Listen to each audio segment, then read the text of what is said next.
Okay. Hello there, my good people.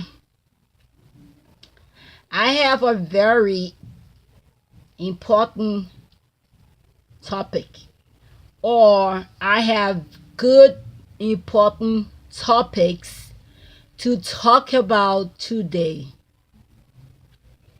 And the name of those topic, or the name of these topics, are going back to the good old days and talking about the past, because some people are still living in the past. They went into the past, they went into history, but they didn't take the good part of history out. They took out the bad part of history and they dwell on it and make excuses for their own mistakes and for their own faults. In life, as long as we acknowledge our own mistakes and we acknowledge our own faults, then that means we going through the right direction, or we heading to the right direction. And that also means that we want to change to be a better person, or to change to be better people. So the good old days were good. Those days we had discipline. If someone or a person was older than you, those days you would call them sir or ma'am or madam. In Africa, like we would say Uncle Brown or Auntie Mary or Grandmother Jill, something like that. If the person, or if that people, if they were older than us, just for respect. They weren't our uncle, and they were not our aunties, and they were not our grandmothers, but they were our uncles and our aunties and our grandmother to us, because that's how we were taught and raised to call anybody who older than us. In the good old days, people were not into material things like these days now. People are so much into material things until they hit each other. They're so evil to one another. They're so mean to one another. The kids don't want to learn anything. All they want to talk about is those material things, or all they want to talk about are nothing but those material things. And it destroying everybody. Almost everybody, or I can say everybody, those things are destroying us one way or another. Because if our kids are damaged, we are damaged. If our kids are disturbed, we are disturbed. If our kids not going the right way, we will not have peace of mind. So that's what I said, or that's why I said it destroying us one way or another. Someone may come up and say, ain't destroying me. I ain't got nothing to do with it. Hey, look, it is destroying you. And it's destroying me. And it's destroying everybody one way or another. Believe it or not, take it or not, like it or not, but that is the truth. And we shall say the truth, and the truth shall set us free. Those days, people could work for a dime, and they will be happy and content. Those days, people could walk for miles and miles and miles and miles with all no car. They will walk on their feet, or they will use their legs to walk, and they won't complain. They will be happy and content. Those days, people could eat just one slice of bread or a loaf of bread, and they will be happy and content, and they won't complain. Those days, people will wear their clothes for a whole year or maybe 3 to 4 years, and they won't complain. Those days, people will wear the same shoes over and over and over, whether somebody laugh at them or tease them. They don't care. They was happy and they were content. Those days, some people never even had clothes or shoes to wear, but they were happy that they were still alive, and they kept on going. But these days, people and the kids nowadays, they are so ungrateful. They're not thankful for nothing. The more they got, the more they want. And everything they got is useless and hopeless to them if it's not a name brand thing, or if it's not something that everybody have, then they don't like it. These days, people just want to fit in. People want society to accept them. They do not accept themselves. They're not happy with themselves. They don't want to be like those people, or like some of those people who stood up. They didn't worry about fitting in. They were just happy just the way they were. Those days, people didn't even have cell phone, but they would stay happy. Some people never had even a house phone, but they were happy. Those days, people didn't have computer, and they were happy. There was no internet going around, and they would stay happy. Nobody knew about Facebook or Instagram or Twitter, and they would stay happy. Those days, people had love. They care about one another. They were their brother's keeper. If they had a loaf of bread, they would go to their neighbor or their friends and share it with their neighbors or their friends. And everybody will have a piece of that bread, and they will be happy.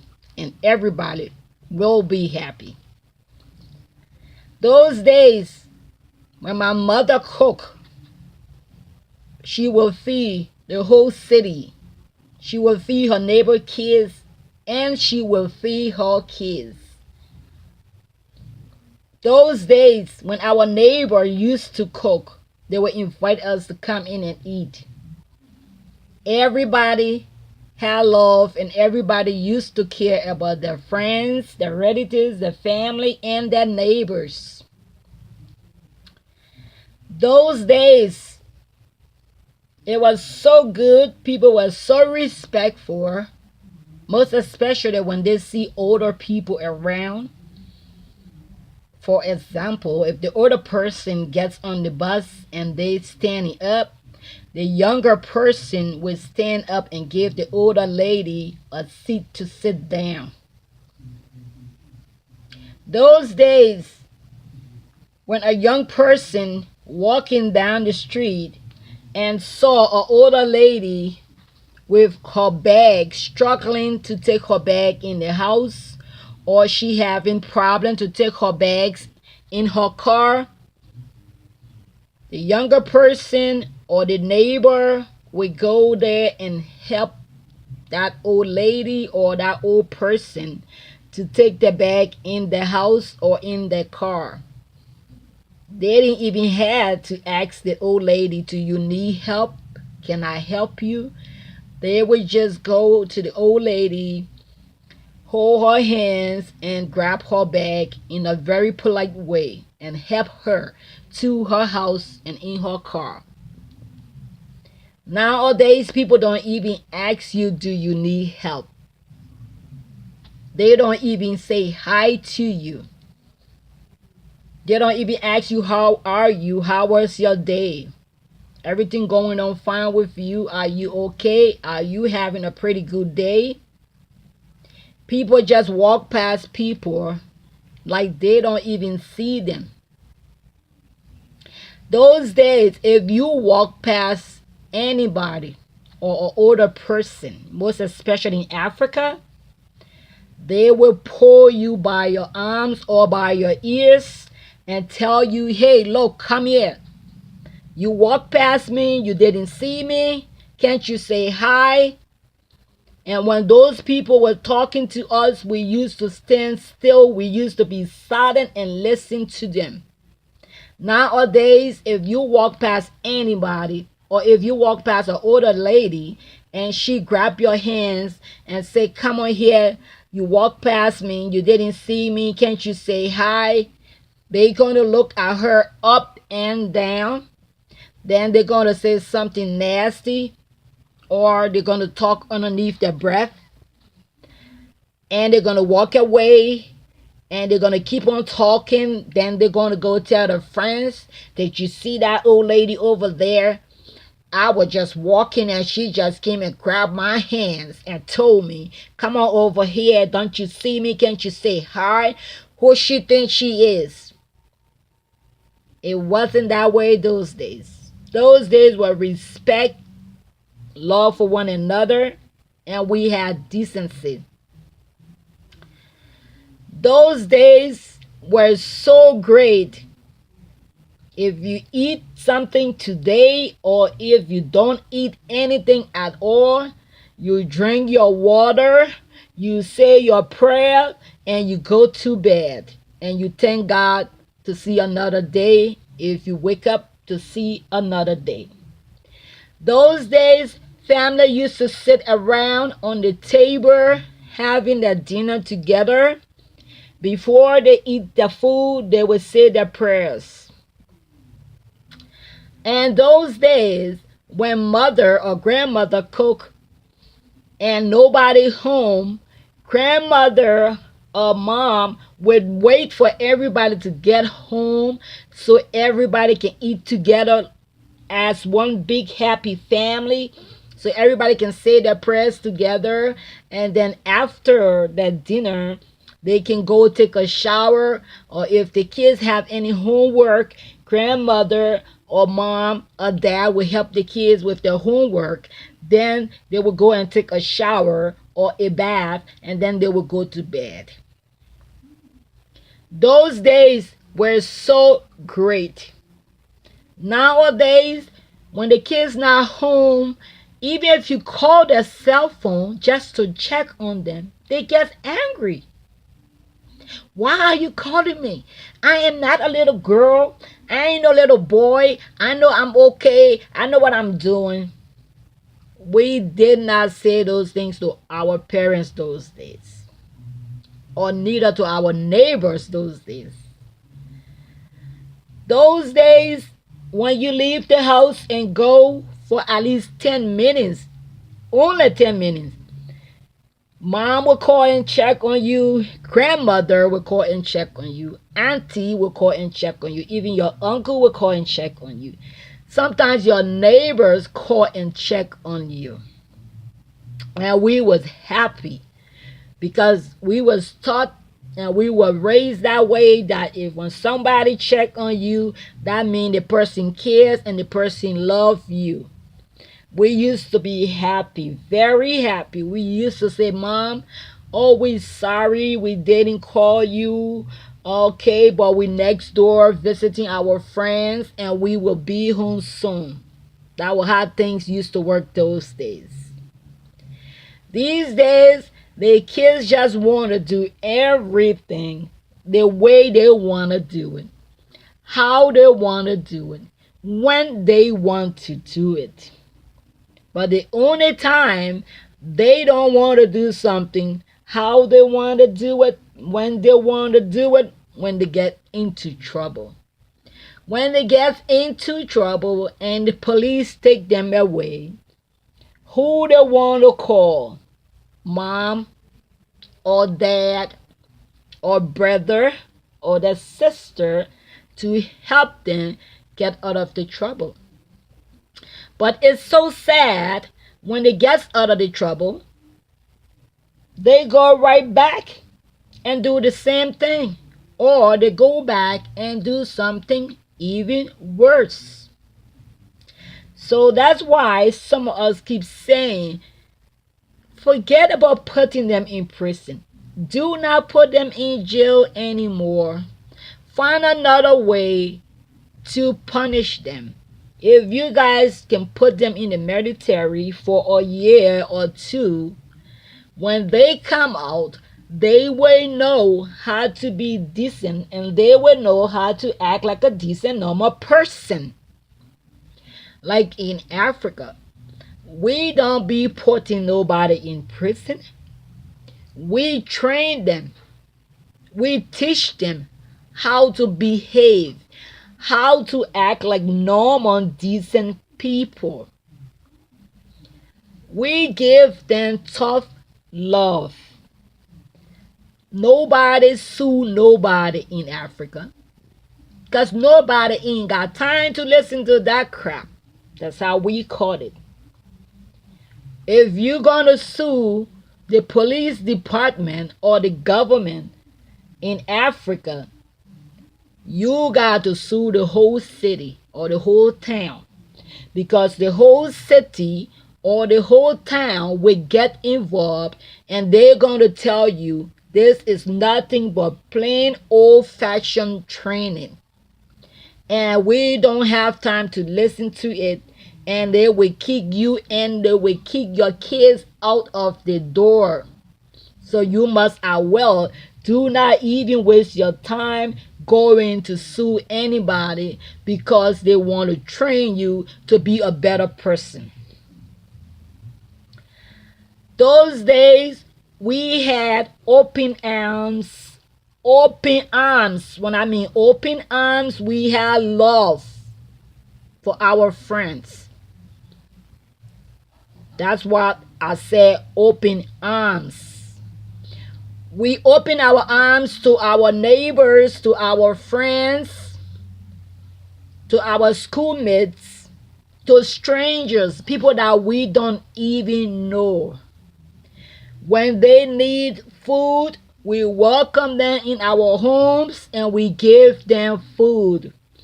When they needed clothes, we welcome them in our homes and we give them clothes. When they needed something to put on their feet, we used to welcome them in our homes and we used to give them something to put on their feet. When they didn't have no place to stay, we used to welcome them in our homes and we used to give them a place to stay. These days, everybody afraid of everybody. So let's put it that way. Everybody's so scared to help anybody because that's what the world had turned into. The world had turned into a big scary place. The world had turned into a graveyard. It looked like dead bodies camp. The world had turned into zombies zone. Everybody afraid of everybody, like I said earlier. So everybody so scared to help anybody. They don't even want to help the next door neighbor. So if they cannot help the next door neighbor, just imagine they will not help a stranger struggling down the road. Those days were the best days, and those days were good old days. If you had to go to the movie with your friends, you would tell your parents when you're going to be leaving and when you're getting back in the house, and you will say it with respect. You're not going to be through the door, your feet already outside the door, your body outside the door, and then you're going to scream from across the door, Mom, I'll be right back. No, we didn't say it that way. 2 or 3 days ahead of time, we used to let our parents know that we will be going to the movie with our friends at 6 p.m. and we will be back at 9 p.m. And then when the day comes, you're not going to say, oh, but I already told my mom and she already knows. No, we will inform our mom, we will inform our mother, and then we will go and inform our dad that we will be going to take a shower, and then we will be getting dressed, and then our friends will come and meet us, and then we will introduce our friends to our parents, just in case when something happened. Our parents used to go and check this friend house that you left the house with, or our parents used to go check our friend's house or houses, just in case. And then our parents will meet our friends, and then our parents used to interview our friends just to know if that a good friend or if that is a bad friend. And we would stay and stand up very quietly and listen to our parents talking to our friends until our parents finish with our friends, and then we're going to give hug and kisses to our parents, and then we will leave the house. And then before we leave the house, we will remind our parents again that we're leaving at 6 p.m. and we will be back at 9 p.m. Those days were very good. And I would tell anybody, those were the best days. Those were the days that we don't know if it's ever going to come back. We praying for those days to come back because we have not seen those days in America for such a long time. And those days, you cannot even bring a boy home. No way. You're not crazy enough to bring a guy home to your parents' house.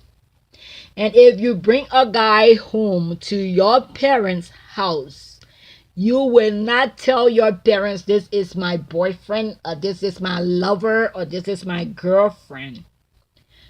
You will only tell your parents, this is the person I go to school with. Because that's all our parents wanted to know, most especially African parents. Someone that you go to school with, someone who have good career, someone who have good character, someone who have good behavior, and someone who have good attitude.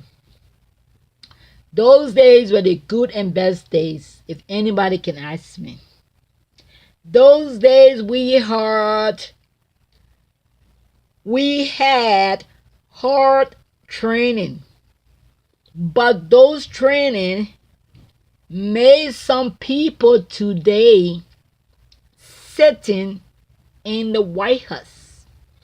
Those training make some people today, they became ministers and doctors and lawyers. Those training today made some people to be president. Those training took a lot of places, took some people to a lot of places, took some people to higher places. I'm not saying everybody that didn't have those kind of training, they're not lawyers or doctors or president. No, I am not saying that.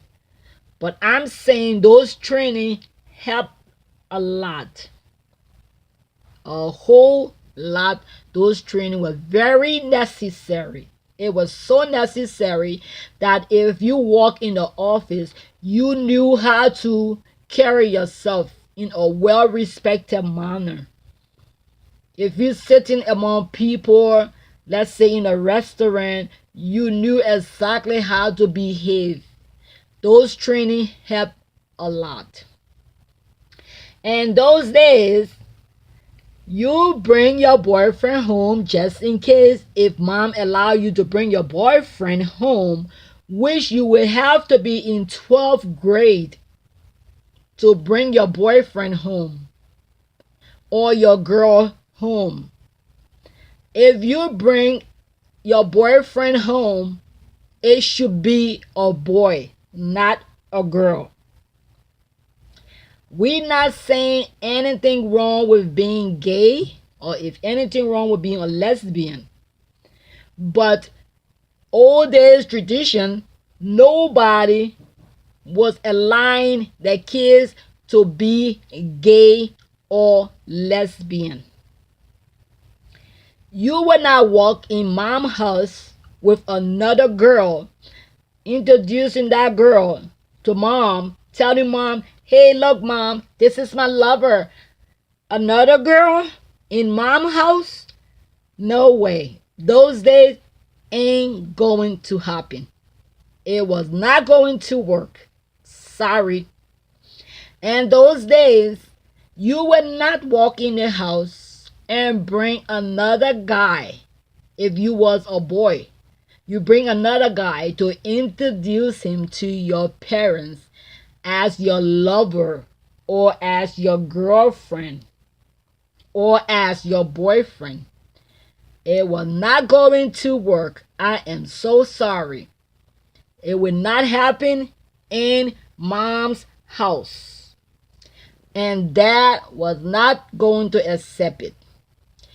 Once again, we do not have anything against gay people or lesbian people. It was just old fashioned, plain tradition. And parents were not allowing that. I don't care what color that parents were, black, blue, green, or orange. They were not allowing that those days. These days, you guys bring your lover in the house. Don't even introduce your lover to your parents and just walk straight in the room. Those days, even if you bring a guest home, you guys will have to sit in the living room with mom and dad. And mom and dad had to interview that person. Mom and dad had to give that person a whole lecture. That was those days.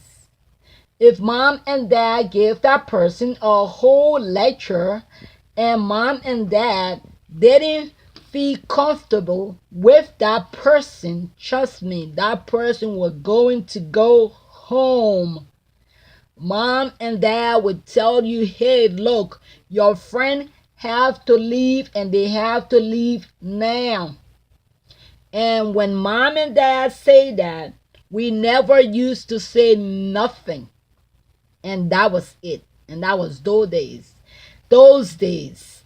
Those days, if mom didn't like your friend, or if dad didn't like your friend, you can take it to the bank. Your friend would not be staying in that house. And your friend would not be coming back in that house for no reason whatsoever. You can take that to the bank. That was those days. Those days when you go out to play, we went out to play. We never went out to play and then we end up shooting one another and killing one another. We were out there playing like normal little children. We never had nothing across our minds like, oh, I need a gun to protect myself from my friend or from whoever. You were a child and you were going to act like a child. Period. Those days. End of this story. There ain't no way you were going to be a kid and behave like a grown person at the same time. Guess what, buddy? If you want to be a kid and act like a grown person at the same time, you will not be living under the same roof with mom and dad. Mom or daddy will tell you two grown people cannot live under one roof. So if you want to be a kid, be a kid. If you want to be so grown, then get out and find your own place. That was those days. And when our parents used to say that, we used to go in our room and cry. We never used to go in our room and go take a gun and shoot our parents. We never did that. We never told our friends, oh, our parents don't like us. I hit my mom. I don't like my mom. I hit my dad. He's so mean. He's so evil. Oh my God. I wish he can die. Nope, we never said those things. Nothing evil, nothing wicked, nothing bad used to come across our mind. Our parents were our parents. Whether they were good or bad, they were still our parents. All we knew about, most especially in Africa, all we knew about, they was giving us good training for us to have better future. These days, the kids go outside, even in school, they bring guns and they hide it from their parents. Their parents don't even know they have guns in the house. Because why? They don't even want their parents to touch their school bags. Those days when you go to school and when you come home, mom gonna tell you, stand right here, bring your school bag, I have to check in it. And mom will check in it. If mom check in it and she happens to find anything that do not belong in your school bag, you in big trouble. The only thing mom wants to be in your school bag is your pen, your pencil, your copybook, and your homework you brought home from school if you had one, your eraser that you need to erase something. Mom wants your pencil, sharpener, everything in your bag. Mom don't want to see any other thing in your bag, like I said, that do not belong in your school bag. And we were happy with those training. And when mom used to give us those training, we were over 16. Some of us were over 18. Some of us were 19. Some of us were even 20. We don't have those kind of rules you guys have in America or in Canada. Once the person is 18 or over 18, they're grown enough. Those are some of the things that run in America. Africa, you can be 100 years old. To your parents, you still a kid. They will treat you like a kid, but they will respect you. As long as you over 19 or 20, they will respect you. They won't give you too much of tough training like they would give you when you 12, 13, 14, 15, or 16. But they're not going to say, oh, you grown. No way, not in Africa.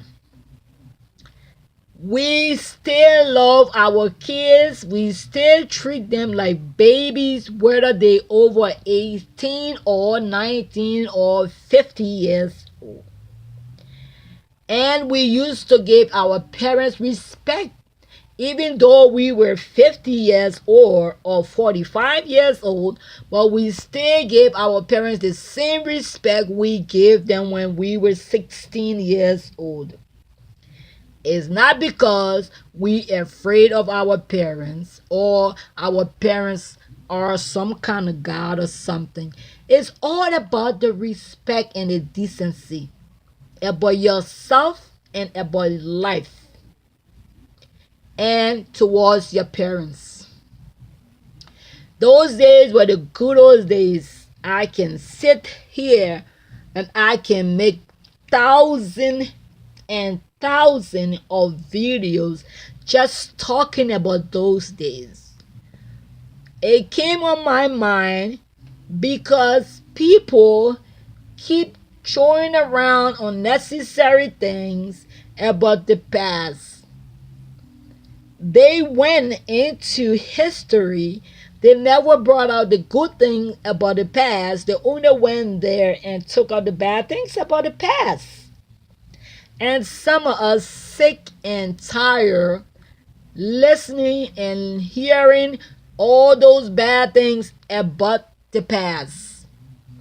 All those bad things about the past, they are the ones that destroying our beautiful country, the beautiful nation around the world, destroying us, destroying our friends, our families, our relatives, our neighbors' kids, our kids.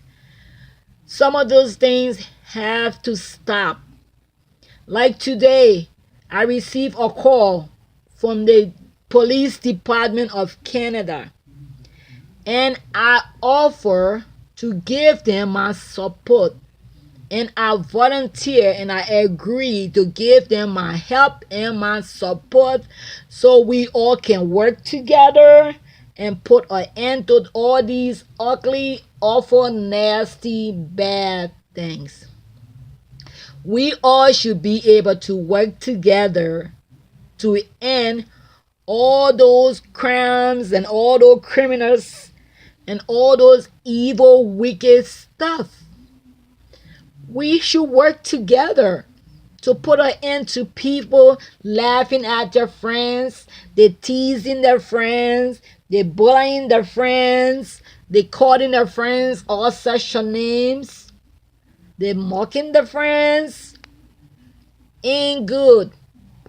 All should work together. We all should work together to put an end to people shooting each other, killing each other, and then on top of it, they killing our law enforcement people, the police.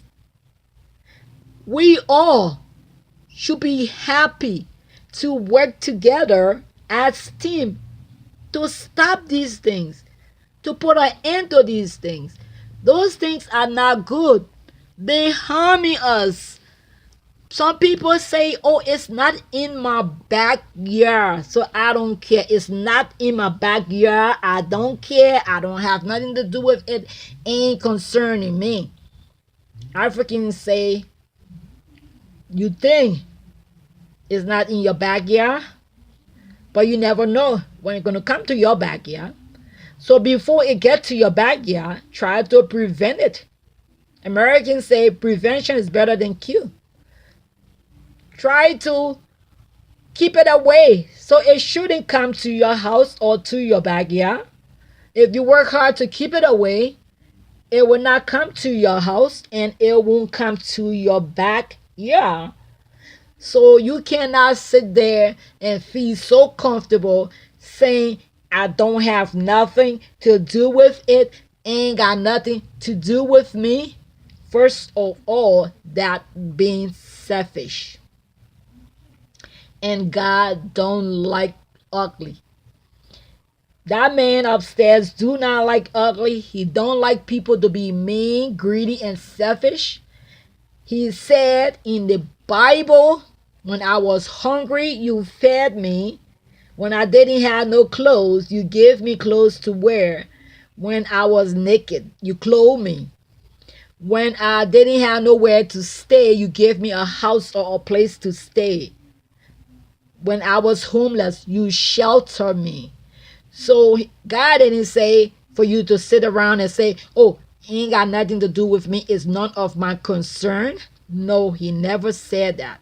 So we need to wake up, and we need to wake up now and work together as one big happy team. The intelligence community. That's all I got to say. Obviously, earlier today, Donald Trump put out that tweet saying, "Why didn't the White House release this information back in during the election, before the election happened, instead of talking about it now, implying that it's all sour grapes on the part of the White House?" But make no mistake. I mean, this is a new development, Anderson, that is taking place between the president-elect and the president.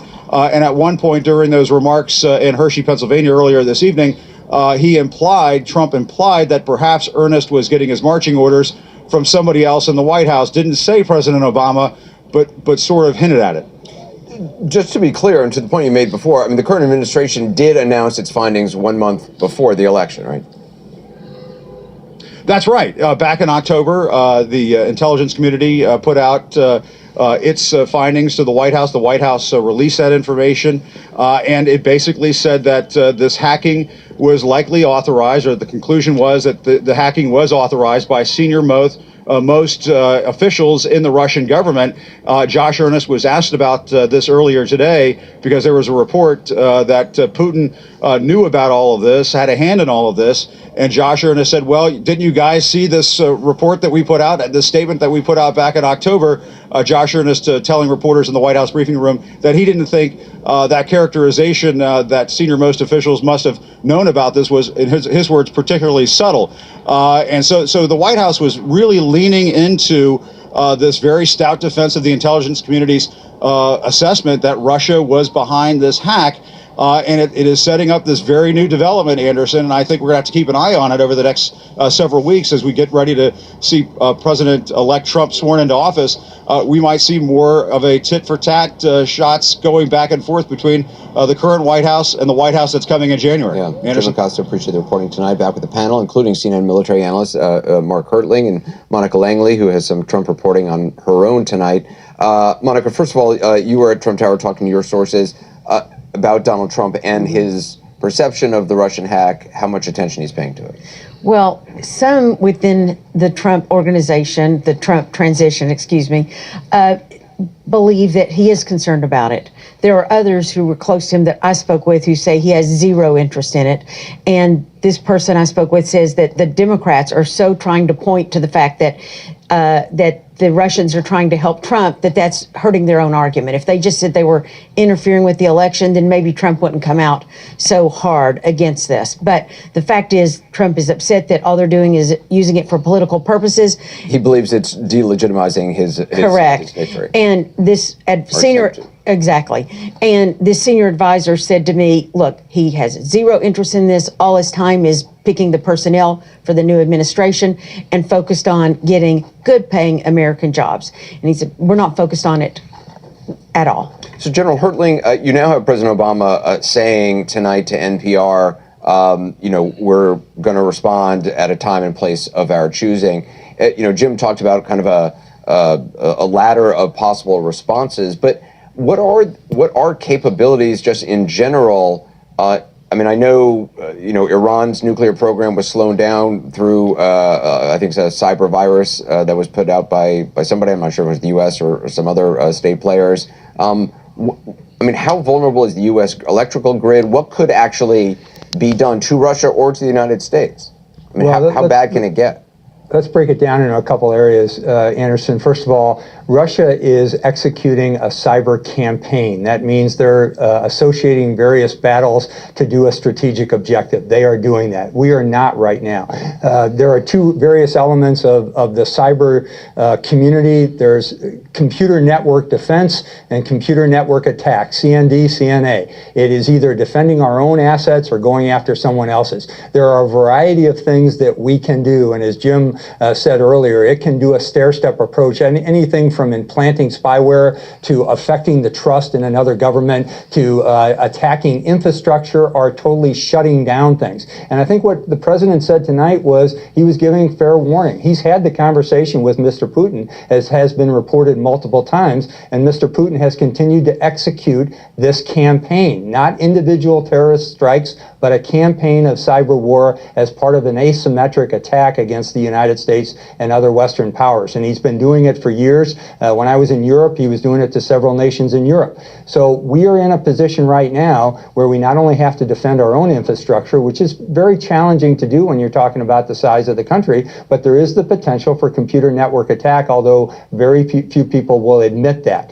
And there may go all the way from a small warning all the way up to infrastructure shutdown. And the key to all of this is never knowing who executed it and where it's coming from. Let's just listen a little bit more to what President Obama said to NPR on this. I think there is no doubt that when any foreign government tries to impact the integrity of our elections, that we need to take action, and we will at a time and place of our own choosing. Some of it may be explicit and publicized, some of it may not be. But Mr. Putin is well aware of my feelings about this because I spoke to him directly about it. It's interesting, Van. I mean, the president is talking as if he has another term. I mean, he's got a little bit more than a month left in office, so I love he that. can't really say for He's sure acting like whether he's there would gonna be a be the response under president. President Trump. Well, You we got have one worried president at a about time, which I think leaving we our should $9 trillion or our $90 trillion on the